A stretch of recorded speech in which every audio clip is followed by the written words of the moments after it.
Welcome all sports fans, YouTubers, Facebookers, all social media across the nation. Uneducated Network on YouTube presents Uneducated Sports Talk. And for our last episode, you know who I got, my man, Brian Wilkinson, a.k.a. B-Dub. We are back for our college casual football talk. This is the last week. I know, tears, but it's all good, though, man. We got a national championship game. There are 4, and then there are 2, and there's only one winner. And yes, y'all know who won the game, Alabama. But before we get into that, please like and subscribe to Uneducated Network, where you see my show, Uneducated Sports Talk, and many other shows on the network. More than just a channel or a way of life. So keep that in mind. Like, subscribe, y'all. Brian, what's up, man? Dude, it's heartbreaking. What's going to go down as an instant classic in terms of actual national championship games. Heartbreaking for me personally on a number of different levels. Georgia was my sleeper team this season from the beginning of the year. From the start. And they had it, and they had the big lead in the first half. It wasn't big enough. It wasn't big enough. It wasn't big enough. It wasn't big enough. But my goodness, it's instant classic for sure. Instant classic all day. There are a lot of things I didn't like about the game. There are a lot of things I loved about the game. But with that being said, let's just talk about Alabama winning 26-23 in overtime against the Georgia Bulldogs to become the national champions. This is the fifth game in the era of the national championship, I believe. 5th game or 4th? Fourth college football playoff. Fourth college football playoff? Yeah. Bama's been in, what, 3 of them? Yes. Back to back, matter of fact. Yeah, the rhymes. But yeah. So Alabama has dominated the college football landscape when it comes to, championship games in the national championship era. But Bama comes in as a 4 seed. They lucked in with a Wisconsin loss. You can also put, I guess, maybe if Auburn beats Georgia, maybe things a little bit different. You never know about that. TCU. I'm not entirely convinced Alabama was not going to be in this Final Four.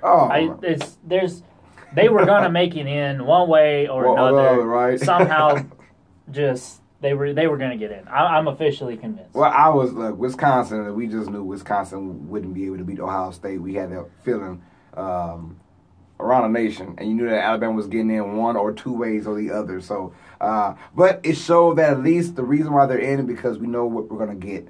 We're going to get their best. They're not going to get blown out by anybody. They won't get shredded by a certain team. So we knew that we were getting that.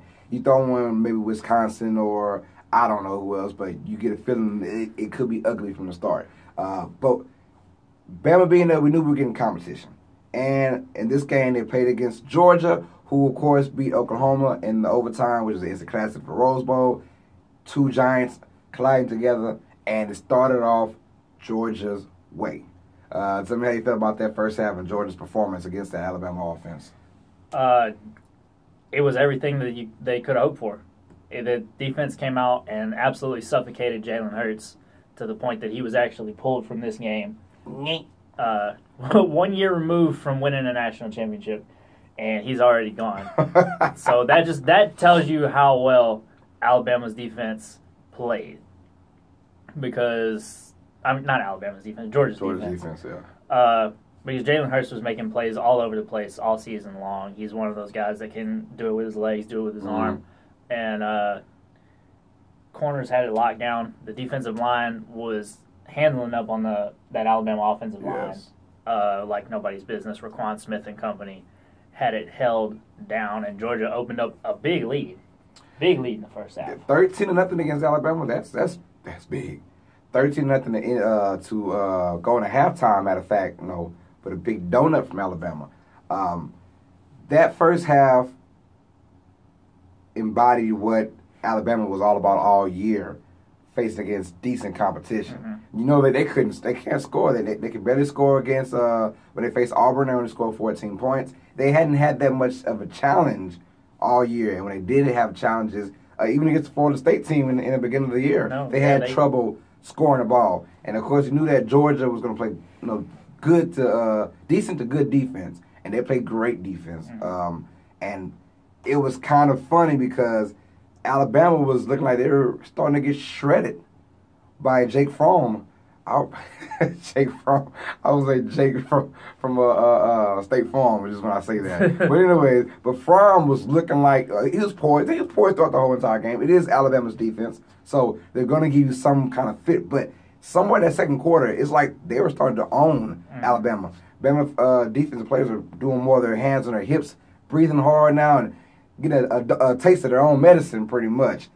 So it felt like, man, Georgia was in like really, really, really good control. But on the flip side, you wish they would have put up more points. Yeah. 13 to nothing going to halftime. And you don't know what's going on. If Jalen Hurts comes back in that third quarter, you're like, okay, well, they got a chance. But then now all of a sudden, down 13-0, Nick Saban looks at Jalen Hurts, and he looks at Tua. I'm not even going to say his last name. Tagovailoa. I'm going to say Tagovailoa. But he looks at Tua, and he says, you know what? You guys are going in. Tua, you're going in, but we're going to rotate. He said, we're going to rotate you guys. Well, little did we know, there was no rotating going on. There was no rotating. This kid is the truth. And I'm like, how did this kid from Hawaii get on the Alabama squad? What the? It is crazy how recruiting goes. I mean, Nick Saban went all the way to Hawaii. I don't know if he went to Hawaii or not, but he went there and he talked to the kid, whether it's through phone call or through a personal meeting in Hawaii. He got him. And this kid is the real deal, in my opinion. Yes, he made some boneheaded mistakes in the second half, but I mean, it's basically your first time playing against competition. You know, he's played in like 2 other games, but it's just back and forth. Mop up through these third, fourth quarter. This is a real deal. Yeah, this guy is great. I want to know how you felt about the actual coaching, the actual quarterback change. Did you like it, or could you play it a little differently?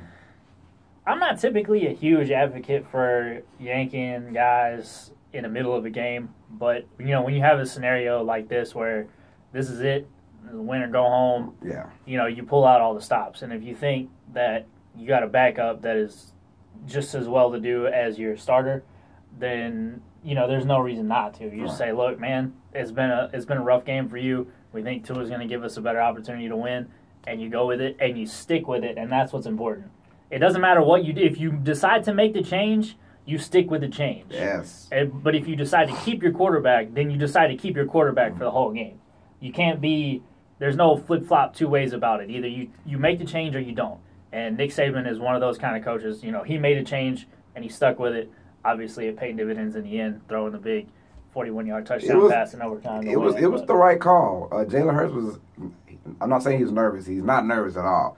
He just wasn't looking good out there. Yeah. And Nick Saban knew it. If I keep Jalen Hurts out there, we're going to lose probably 26-0 the way it's going. He said, because we can't get anything through the air.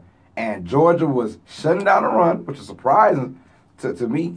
They were shutting it down, whether it was keeps by Jalen Hurts, whether it was Big Scarborough or Harris. They were getting shut down pretty much 2 yards per game, even losses sometimes. So Nick Saban, I'm not going to say he panicked. He just made the right move. And he said, you know what? Let's throw in a young kid because he could throw on a rope. He's a lefty who could just shing. And you're like, okay, you saw from the first play when he's in the game through a dart. And you're like, whoa. I mean, it wasn't completed, but it was pretty.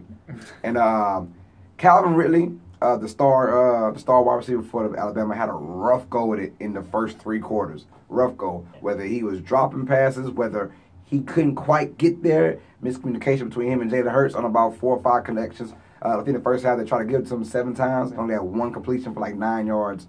It was tough. It was tough. While his little brother, plays at Georgia, was having a hell of a first half. A hell of a game, matter of fact. I believe he finished about 5 or 6 catches for, I don't know how many yards, but a lot of yards. So he had a hell of a game. But it looked like Georgia was there. They were dominant. Here's the one thing that I hate to be that guy. I hate to be that guy, B-Dub. But I got to be that guy. The referees in this game, especially in that first half, the second and third quarter as well, the first half and the third quarter as well, there were some missed calls out of this world that could have helped Georgia get a 3-possession lead instead of keeping it at 2. Everyone knows about Well, everyone knows about the block punt. Georgia gets the block punt to start the third quarter off. And everyone's like, oh, my God, 13-0. Georgia has the ball. Look, it was an obvious false start, and they would have reneged the punt block anyways. But the referees had the audacity to call it encroachment on the defense. And you clearly saw the replay, the gunner or the blocker guy. We call him the gunner because he's the one that, whatever. He clearly went offsides, false start, excuse me. But they still called it encroachment where the Georgia guy was nowhere near encroaching. So we're like, okay, that was weird because it was two Bama guys that went offsides with false start, matter of fact. And one Georgia guy that encroached and was nowhere near encroachment at all. So, okay, you chop that up, whatever. It's just 5 yards. But then you start seeing other plays, face mask not being called somewhere in that second or third quarter, which was huge because Georgia was driving, and that face mask was an actual sack, which put Georgia back, like 10 yards and killed their drive, I believe, in the third quarter as well. Obvious face mask with his pinky. He grabbed them, yanked them. That play alone changed the whole landscape of the game because Bama got the ball back and eventually scored with a field goal to continue. And then that's the kind of stuff I don't like. And then the biggest one everyone wants to talk about is when he gets sacked again.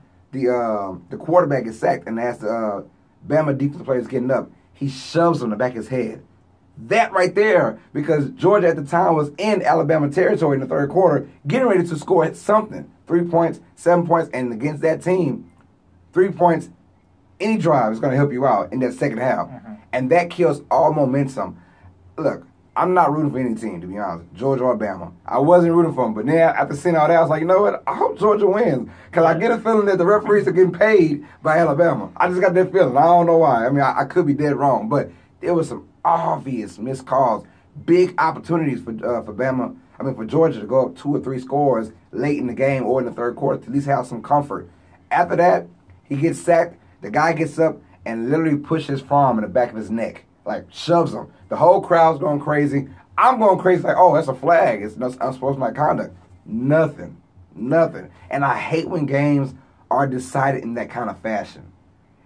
If you lose or if you win fair and square, I'm down with it. I have no complaints. But when you kind of lose and it's the referees got their hands in it by not calling obvious calls, because there's a lot of calls that are obvious on the field when you see it. It just goes by so fast. But there's calls that are obvious, and it's like, how does 100 million viewers, including the ones on TV, how do they see it? But the guys on the field, you don't see that, and it's like obvious. Those are my complaints right there. I didn't like the way it was officiated that second and third quarter. Now that fourth quarter, I mean, when it was close, they did. Everything was good after that. Right. Alabama got Georgia got an obvious face mask call, and they called that. So I was like, well, what was that call in the third quarter? But that's neither here nor there.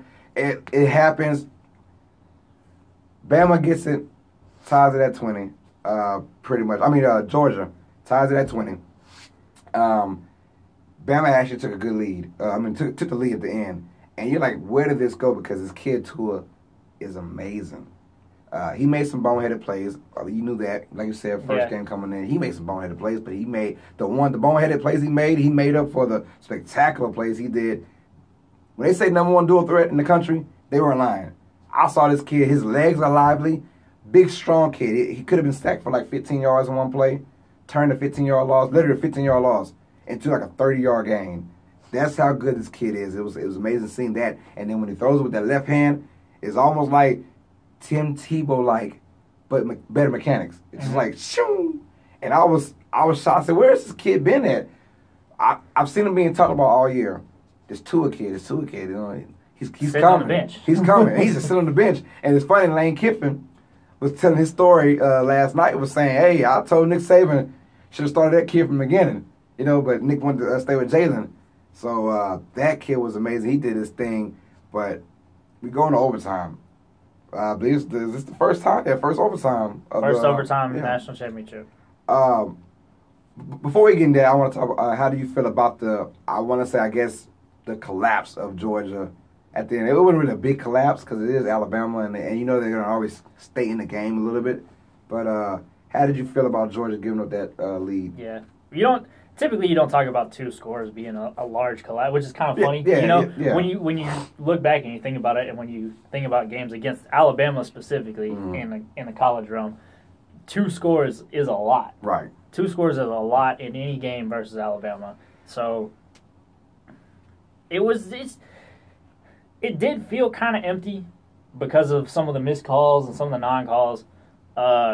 And it was interesting to actually see those on a large stage now, because if you watch Alabama on a weekly basis, like I follow them because I'm in the SEC, so I follow them about, a lot of games feel like that, but there's a lot of those games it doesn't much matter because Alabama is already, they're going to get away with they're getting away with the game already anyway, just on their own merit.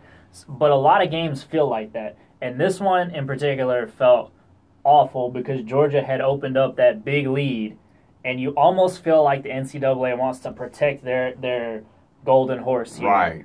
With that type of lack of officiating. It was just obvious calls not being called, obvious plays that just weren't being called. Because Georgia was still, they didn't completely fall apart. Fromm was still hot. No. He went for over 260 yards. He did throw the 2 interceptions, but the interception he threw that got tipped. Look, it happens, and that was a killer because they had got the ball on Alabama's side, getting ready to score, and it tips in the air. It just happens that kind of way after Tua's interception. And Chubb and Sonny Michel each went over 80 yards apiece, at least in that game, if I'm remembering that right. And I think one of them went over 100. Yeah, Sonny Michel.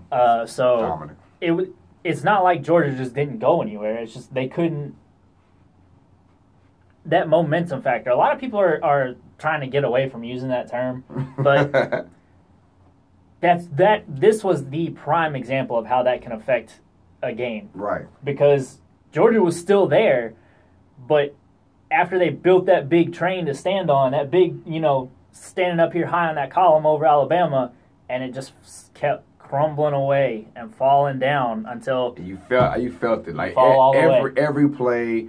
Every possession, you're like, oh, this isn't going to be... It's not going to end good for Georgia. I just got that feeling. But we get in overtime. New life, Georgia has ball first. They wound up losing yardage to have to kick a 51-yard field goal. And, I mean, my man put it right there, not quite down the middle, but, I mean, you can tell he's going to be a really good kicker. His motion, I like his motion. It's a weird herky-jerk motion, the kicker for Georgia. But when he gets it, it's powerful. Mm-hmm. He doesn't have a long strided kick. It's like one just short, boom.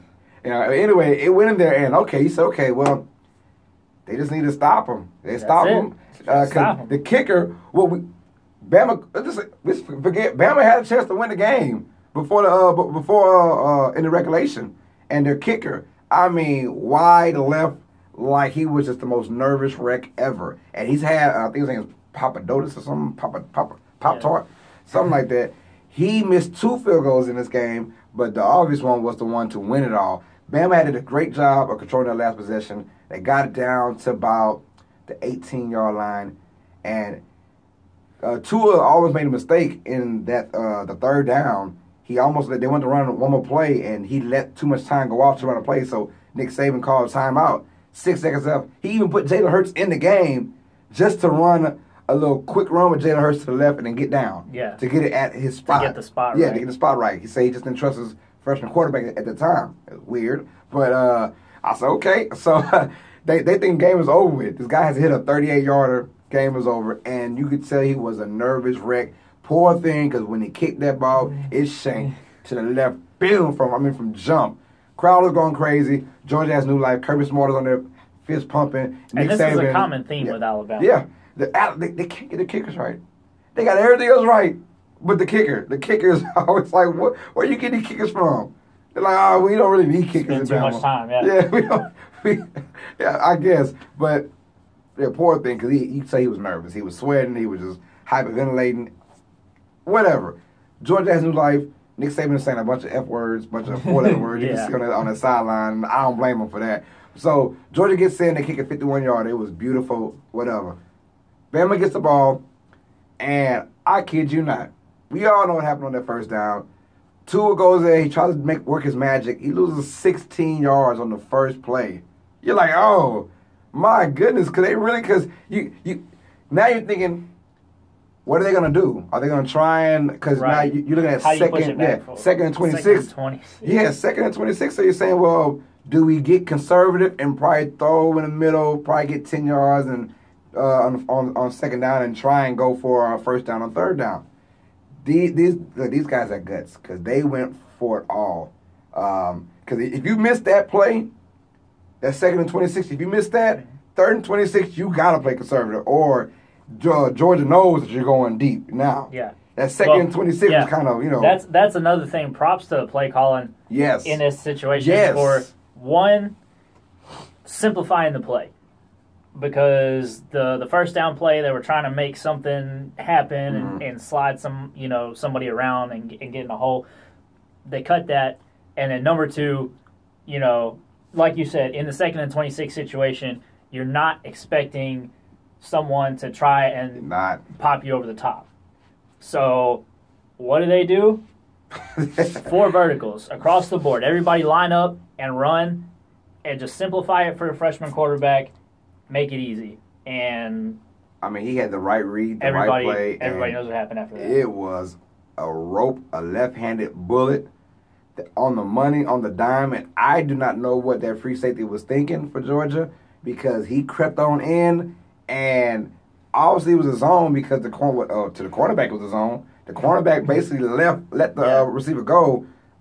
He semi-stopped. It was like, oh, snap, my free safety dude isn't paying attention. He runs again. It is too little, too late. Bama gets it.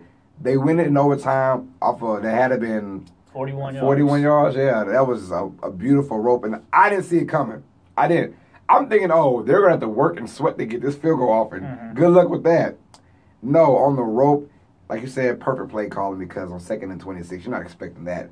You're expecting something maybe in the middle, try and get 15 yards here, but not the full 41 to win the game. And that is what happens. Look, the way it ended, you can't blame anybody but Georgia. And Georgia can't blame anybody but themselves. At the end, you still had the lead. 20. You had the lead, and you had it in the perfect position. In the best, perfect you put yourself in a very good position. Really good position. And you blew it.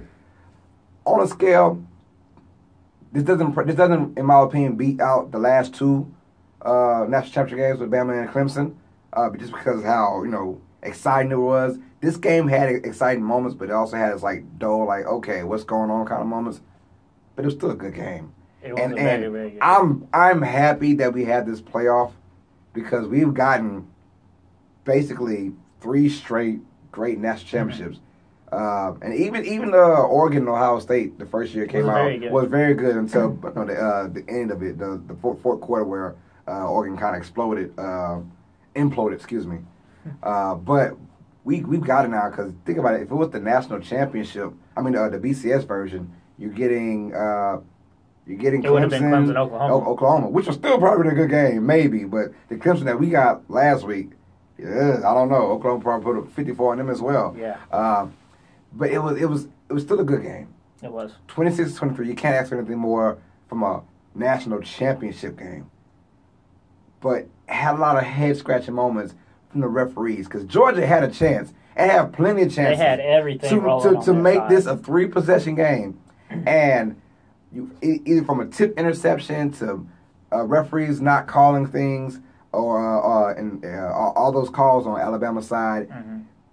Anything could happen, and I know Georgia, you can't do nothing but wonder what if now because I saw the game all the way, and I was like, it's obvious. You got to call those. You have to have those calls, and all over the especially on the SEC network.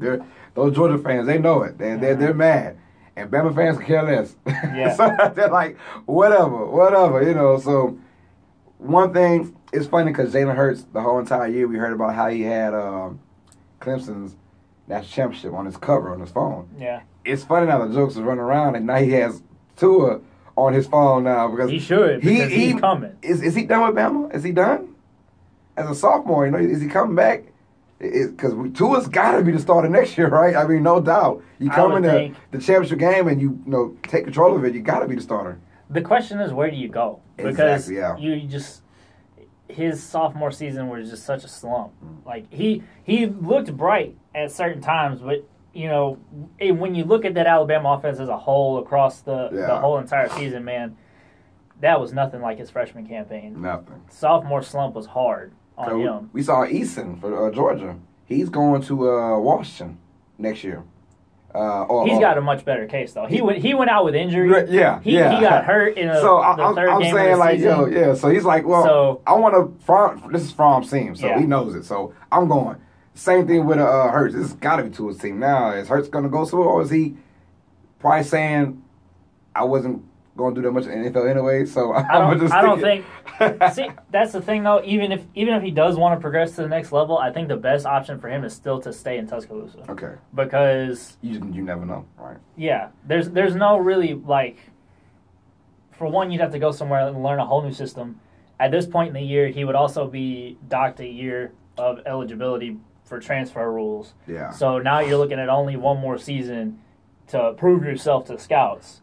And I mean, everybody unanimously agrees that the best coaches in the league are in Tuscaloosa. So if you want to get to the next level, he should stay. If I'm Jalen Hurts, if you run across this somehow on the internet, stay in Alabama.